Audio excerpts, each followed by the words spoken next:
everybody, how's it going? My name's Kellen. I'm the owner of My Spouti LLC. I'm the guy who brought you Spouti. So your Spouti showed up in the mail. You got your nice, discreet cardboard package. You've got your placement brochure. You've got your extra tubing. Maybe your extra tubes if you purchased a few. You've spent some time. You tried it on. And you're having some leaks. Maybe a little discomfort. And you're concerned. What are you supposed to do now?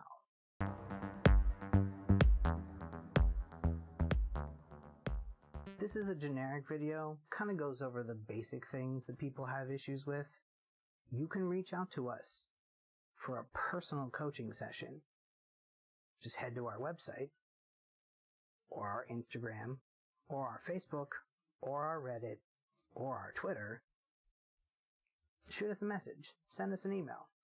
We're even available to do phone calls, if that helps. I just gotta say, real quick, we switched over to a shipping fulfillment service, and in doing so, just to make sure that there was no mix-ups or confusions, we went to the discreet box. I miss the Spouti branded box. Mostly because I designed it. That makes me biased. I know. We still have some of those boxes. So if we're ever in your area doing an event, you can get a Spouti box.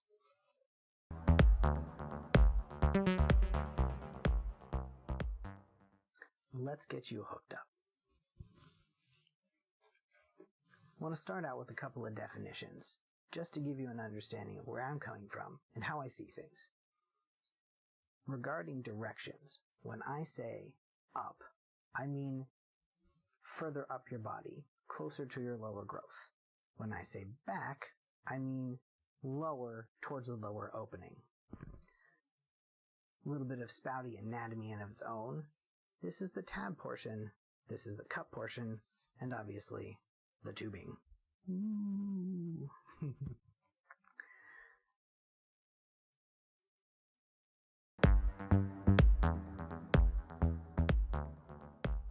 I always like to ask, just to get it out of the way, are you having any interference with the tab? If you have been on testosterone for a while, it's pretty common to get some lower growth. In some cases, the lower growth then causes a problem with the tab. The tab will either lay on top of it, or it'll push into it from underneath. Neither of those things is great. No worries, I have a great article on the website that talks about how to do what I call the split tab modification. It's real simple. You'll basically take a little pair of scissors and snip just at the tip of the triangle. That opens up the tab. It gives your body room to move, gives Spouti some flexibility, and takes that pressure off of your bits, because you don't need the pressure on your bits. No one wants that. Not us, not you. That pressure can cause some shifting, can cause some leaking, so if you notice that happening at all, we want to take care of that first, before we try to go into too much detail with everything else.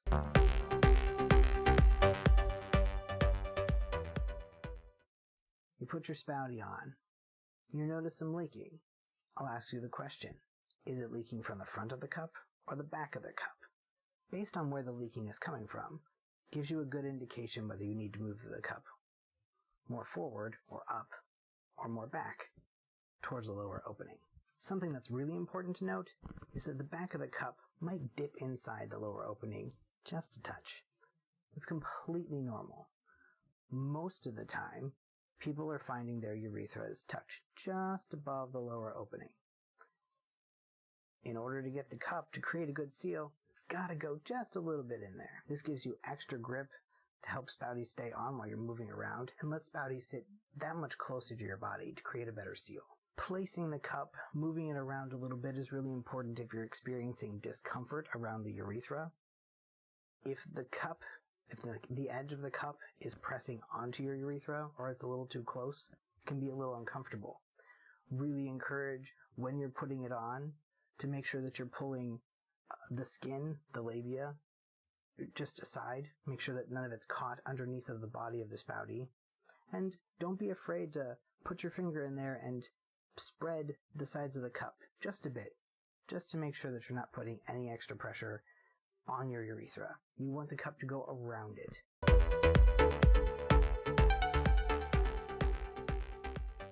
So let's say you've done the troubleshooting. You've cut the tab, you've moved your Spouti back and forward.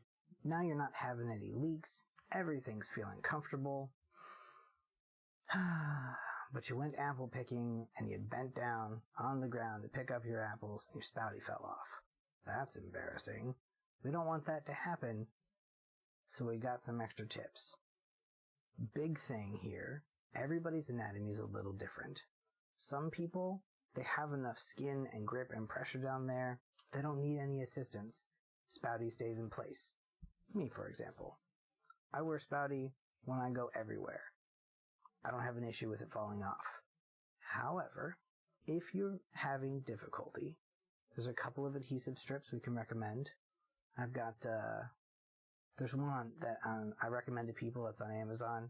It's pretty decent. Other people have mentioned that KT tape has worked out pretty well for them. And medical tape as well.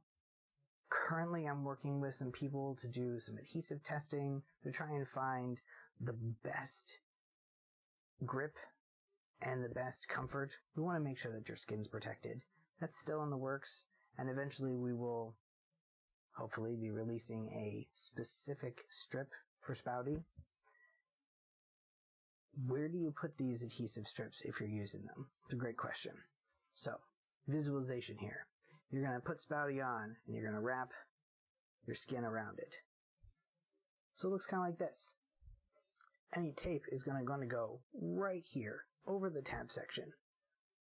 This creates a sealed placement. Your Spouti can't come off. There's one other major thing that might cause your Spouti to shift, and that is packers.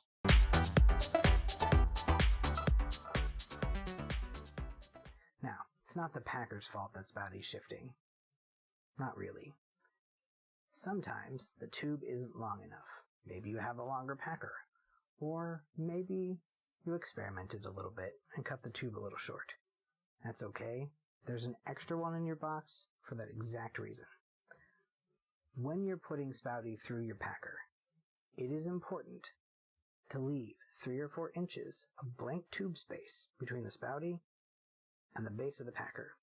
The reason for this is Spouti has to come up from underneath of you before the packer starts to give it flexibility and slack. If you put the packer right up against Spouti, your packer's hanging directly down between your legs. You don't want to sit on your packer. That's not comfortable. And if you try to put the packer into your fly when it's that close, it's just going to pull Spouti right off. You don't want that. So when you put it on, if you do trim the tube, you need to make sure there's a good 3 or 4 inches between Spouti and the base of the packer. My goal is to help you have the same experience I helped myself have, to be able to go out to the world, use the restroom, and never look back. Have a great day. And don't forget to wear your Spouti.